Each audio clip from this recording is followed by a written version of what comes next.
முள்ளங்கி வாங்கினீங்கன்னா இதை போல் சமைச்சு பாருங்கள். முள்ளங்கி இதை போல் பொடியாக நறுக்கி வச்சுட்டு இப்போ மசாலா வறுத்துக்கலாம். ஒரு 2 ஸ்பூன் மல்லி, ஒரு 5-6 வரமிளகாய் சேர்த்துடலாம். வரமிளகாய் சேர்த்துட்டு இது ரெண்டுத்தையும் கொஞ்ச நேரத்துக்கு நல்லா வறுத்து விட்டுடலாம். வறுத்து விட்டதுக்கப்புறம் இதில் ஒரு 1/4 ஸ்பூன் அளவுக்கு சீரகம், 1/4 ஸ்பூன் வெந்தயம் சேர்த்துக்கலாம். 1/4 ஸ்பூன் கடுகு சேர்த்துடலாம்.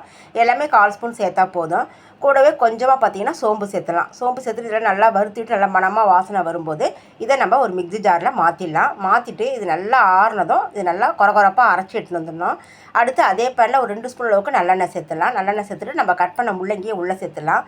முள்ளங்கியை சேர்த்துட்டு ஒரு 5 நிமிஷம் போல் நல்லா வதக்கி விட்டுடலாம். முள்ளங்கி நல்லா கண்ணாடி பதம் வந்துடுச்சுன்னா முள்ளங்கி வெந்துருச்சுன்னு அர்த்தம். அந்தளவுக்கு நல்லா வதக்கி விட்டதுக்கப்புறம் இதை ஆற விட்டுட்டு இது ஒரு பக்கம் இருக்கட்டும். அடுத்து நம்ம வறுத்து வச்சுருக்கிற அந்த மசாலா பொருளை இது போல் கொரகொரப்பாக அரைச்சி எடுத்துன்னு வந்துடணும்.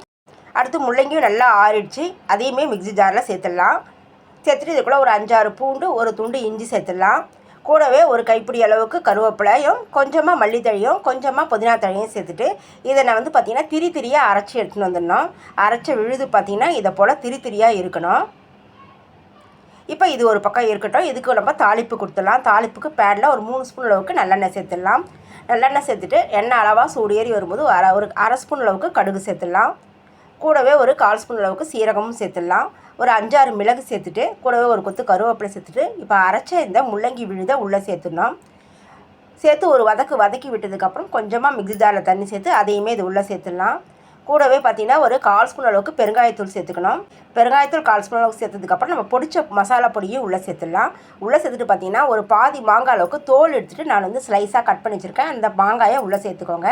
நான் அந்த மாங்காய் நம்ம எதுக்கு சேர்க்குறோன்னு கேட்டிங்கன்னா புளிக்கு பதிலாக சேர்க்குறோம். இப்போ தேவையான அளவுக்கு உப்பு சேர்த்துடலாம். உப்பு சேர்த்து எல்லாத்தையும் ஒரு தடவை நல்லா கொஞ்சம் நேரத்துக்கு கலந்து விடணும். நல்லா ஒரு 2-3 நிமிஷத்துக்கு நல்லா மிக்ஸ் பண்ணி விட்டுடலாம். மிக்ஸ் பண்ணி விட்டதுக்கப்புறம் இதில் கொஞ்சமாக ஒரு 2 ஸ்பூன் அளவுக்கு மட்டும் தண்ணி சேர்த்துக்கலாம். ஏன்னா மாங்காய் வேகணும் இல்லையா, அதுக்காக தண்ணி சேர்த்துட்டு இதை நல்லா கலந்து விட்டுட்டு கொஞ்ச நேரத்துக்கு மூடி போட்டு விட்டுடலாம். ஒரு 10 நிமிஷத்துக்கு இது மூடி போட்டு இருந்துச்சுன்னா இந்த பக்குவத்தில் வரும். இது பார்த்திங்கன்னா நான் நடுவில் ஒரு 2-3 தடவை ஓப்பன் செஞ்சு கலந்து விட்டுருக்கேன். இப்போ இந்த பக்கம் வந்ததுக்கப்புறம் இது ஒரு பக்கம் இருக்கட்டும். இதுக்கு ஒரு தாளிப்பு கொடுத்துடலாம். தாளிப்புக்கு நல்லெண்ணெய் சேர்த்துடலாம்.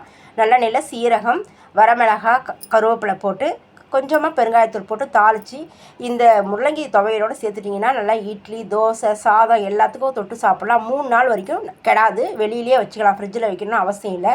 நீங்கள் ஒரு தடவை ட்ரை பண்ணி பாருங்கள்.